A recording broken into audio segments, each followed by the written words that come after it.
Okay, ಎಲ್ಲ ವೀಕ್ಷಕರಿಗೂ ನಮಸ್ಕಾರ. ಇವತ್ತಿನ ದಿನ ನಾವು ಕರ್ನಾಟಕ ಶಾಲಾ ಪರೀಕ್ಷೆ ಮತ್ತು ಮೌಲ್ಯನಿರ್ಣಯ ಮಂಡಳಿಯವರು SSLC ವಿದ್ಯಾರ್ಥಿಗಳಿಗಾಗಿ 2023-24ನೇ ಸಾಲಿಗಾಗಿ ನಡೆಸಿರುವಂತಹ ಪೂರ್ವ ಸಿದ್ಧತಾ ಪರೀಕ್ಷೆಯ ಪ್ರಶ್ನೆಗಳನ್ನು ಹಂತ ಹಂತವಾಗಿ ನೋಡ್ಕೊಂಡು ಬರೋಣ ಬನ್ನಿ. ಓಕೆ, ಎಲ್ಲ ವೀಕ್ಷಕರು ನಮಸ್ಕಾರ. ಇಲ್ಲಿವರೆಗೂ ಕೂಡ ನಾವು SSLC ಪೂರ್ವ ಸಿದ್ಧತಾ ಪರೀಕ್ಷೆ 2024ರ ಪ್ರಶ್ನೆ ಪತ್ರಿಕೆಯಲ್ಲಿರುವಂತಹ ಪ್ರಶ್ನೆಗಳನ್ನು 3 ಅಂಕದ ಪ್ರಶ್ನೆಗಳನ್ನು ನಾವು ಬಿಡಿಸ್ತಾ ಬರ್ತಿದ್ದೀವಿ. ಸ್ನೇಹಿತರೆ, ಇವತ್ತಿನ ದಿನ 30ನೇ ಪ್ರಶ್ನೆ ಏನೈತಿ ಅಂತ ಕಂಡ್ಕೊಳ್ಳೋಣ ಬನ್ನಿ. ಈ 30ನೇ ಪ್ರಶ್ನೆ ಒಂದು ನಿರ್ದೇಶಾಂಕ ರೇಖಾಗಣಿತಕ್ಕೆ ಸಂಬಂಧಪಟ್ಟಂತ ಒಂದು ತ್ರಿಭುಜದ ವಿಸ್ತೀರ್ಣ ಕಂಡುಹಿಡಿಯುವಂತ ಸೂತ್ರದ ಮೇಲೆ ಬಂದೈತಿ. ಏನದ? ಶೃಂಗಬಿಂದುಗಳು A -5 -1, B 3, -5 ಮತ್ತು C 5, 2 ಆಗಿರುವ ತ್ರಿಭುಜದ ವಿಸ್ತೀರ್ಣವನ್ನು ಕಂಡುಹಿಡ್ರಿ ಅಂತ ಹೇಳಾರ. ನಮ್ಗೆ ಈಗಾಗಲೇ ತ್ರಿಭುಜದ ವಿಸ್ತೀರ್ಣ ಕಂಡುಹಿಡಲಿಕ್ಕೆ ನಮ್ಗೆ 3 ವೆರೈಟಿ ಗೊತ್ತದವ. ಒಂದು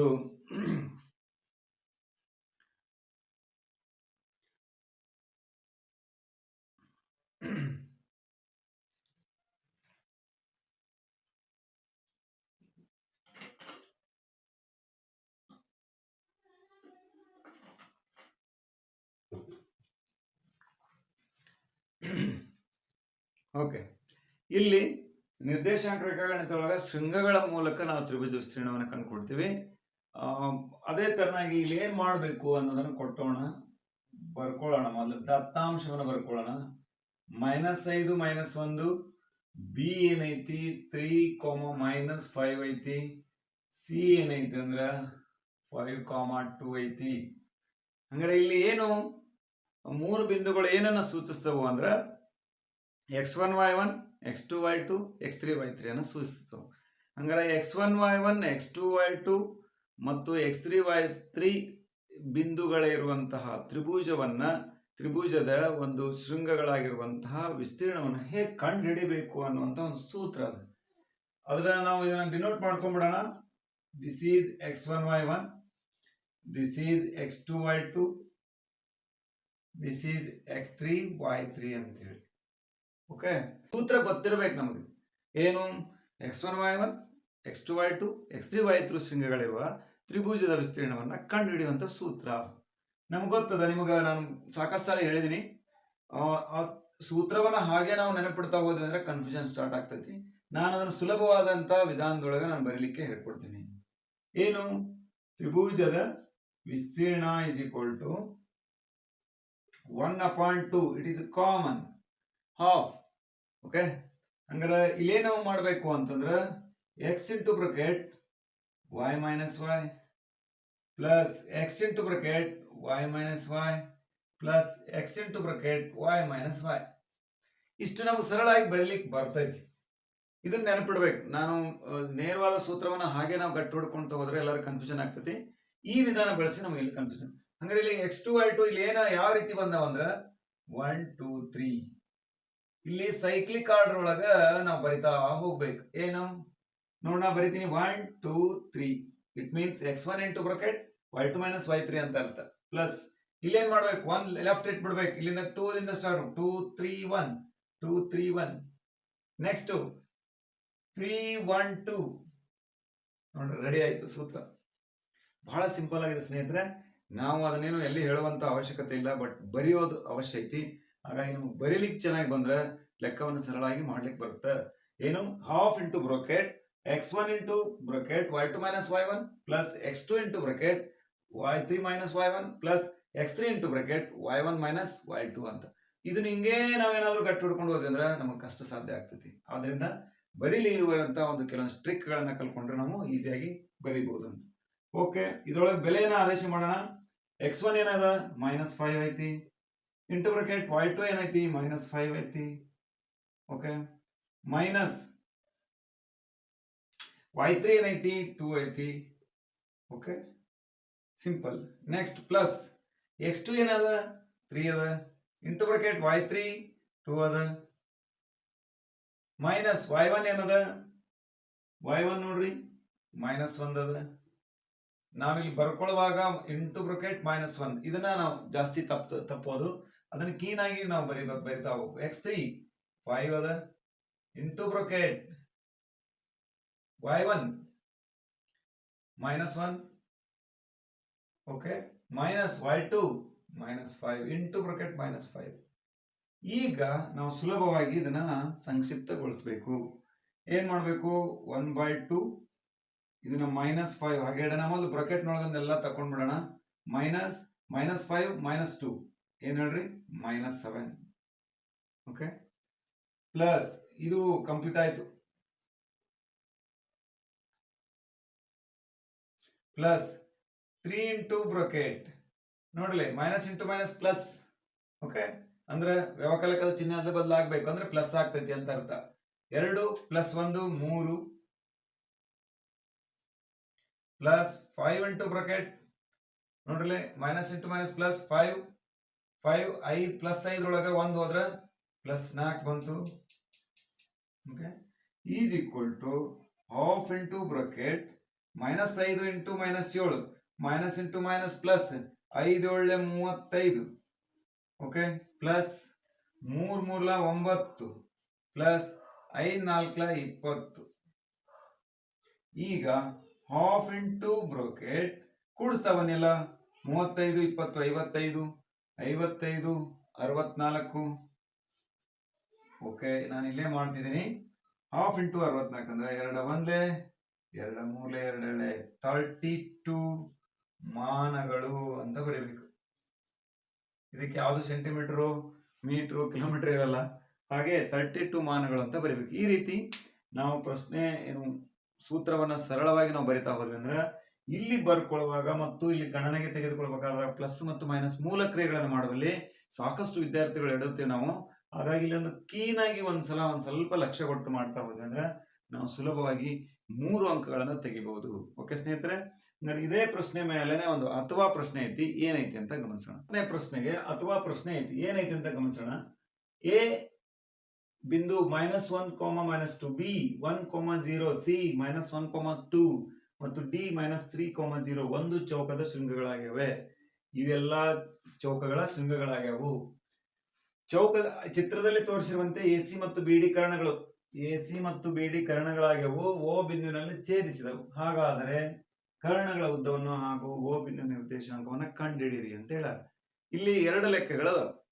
ಮೊದಲ ಎಸಿ ಮತ್ತು ಬಿಡಿ ಕರ್ಣಗಳ ಉದ್ದ ಕಂಡುಹಿಡಿಯಿರಿ ಅಂದ್ರೆ ಡಿಸ್ಟೆನ್ಸ್ ಫಾರ್ಮುಲಾ ಯೂಸ್ ಮಾಡ್ಬೇಕ.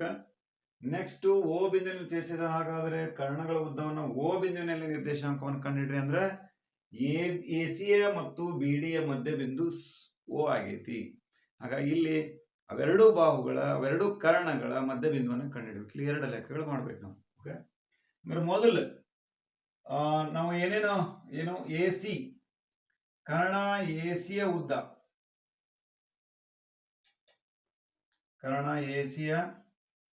ಉದ್ದ,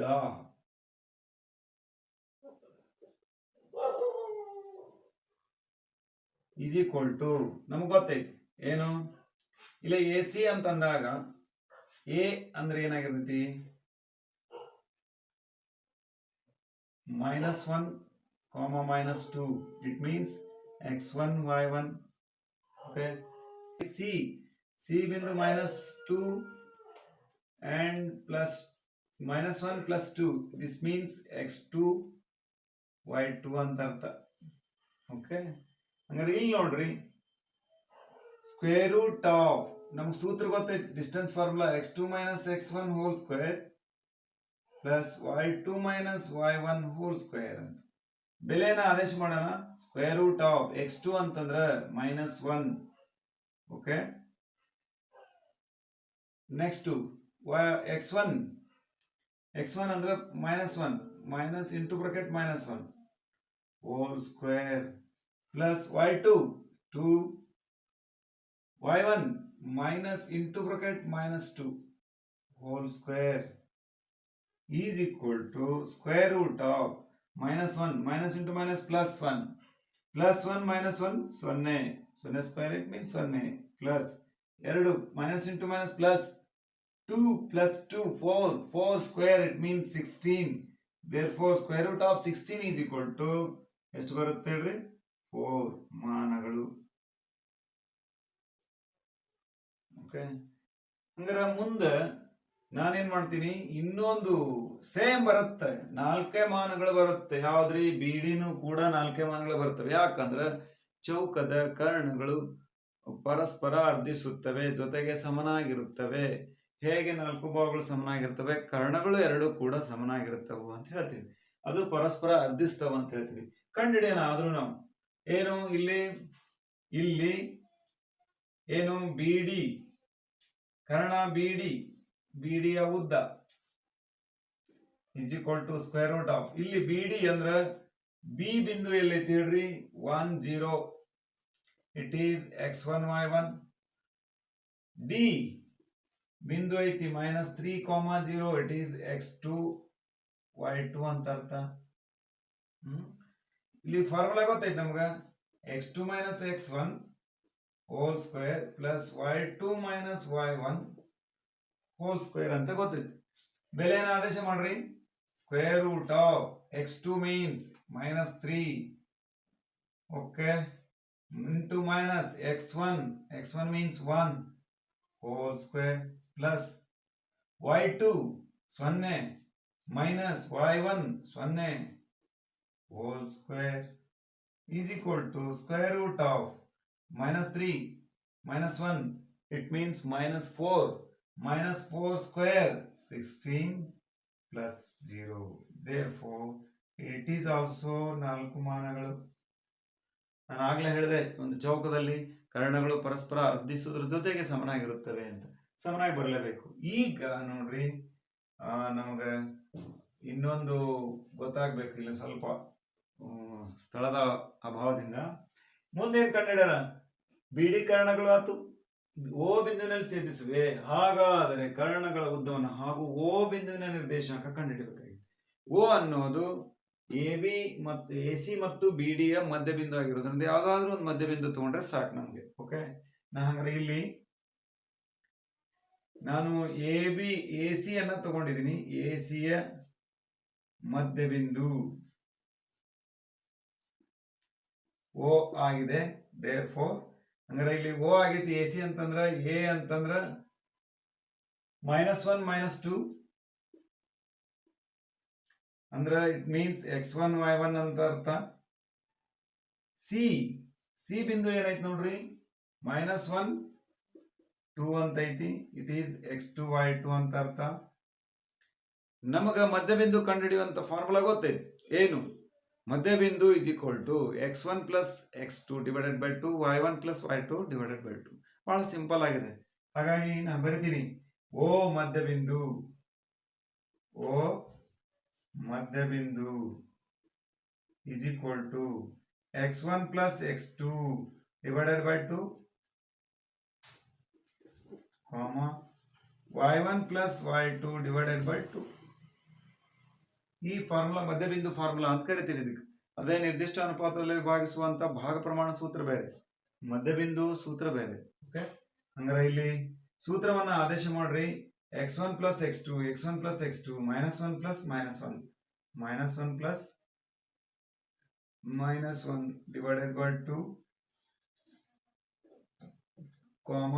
y1 plus y2 -2 plus 2 divided by 2 is equal to -1 -2 ಎರಡರೊಳಗೆ 2 ಹೋದ್ರೆ 0 ಡಿವೈಡೆಡ್ ಬೈ 2. therefore ಏನ್ ಬಂತ್ರಿ, 2 1 -1, 0. ಏನಿದು, ಇದು ಓ ಅನ್ನುವಂತ ಮಧ್ಯ ಬಿಂದುವಿನ ನಿರ್ದೇಶಾಂಕ -1, 0. ಹೀಗೆ ಸ್ನೇಹಿತರೆ, ಮೊದಲು ಪ್ರಶ್ನೆಯನ್ನ ಅರ್ಥ ಮಾಡಿಕೊಂಡು ಅದಕ್ಕೆ ಸಂಬಂಧಪಟ್ಟಂತ ಫಾರ್ಮುಲಾವನ್ನ ಹಾಕಿ ಅದರೊಳಗೆ ಬೆಲೆಯನ್ನ, ಸೂಕ್ತ ಬೆಲೆಗಳನ್ನ ಆದೇಶ ಮಾಡಿದಾಗ ನಮಗ ಸುಲಭವಾದಂತ ಲೆಕ್ಕವನ್ನು ನಾವು ಮಾಡಬಹುದು ಅಂತ ಹೇಳ್ತಾ, ಸ್ನೇಹಿತರೆ ಮತ್ತೆ ಒಂದು ಮುಂದಿನ ಪ್ರಶ್ನೆಗಳನ್ನ ಮುಂದಿನ ವಿಡಿಯೋದಲ್ಲಿ ನೋಡೋಣ ಅಂತ ಹೇಳ್ತಾ ಎಲ್ಲರಿಗೂ ಕೂಡ ಧನ್ಯವಾದಗಳು. ನಮಸ್ಕಾರ.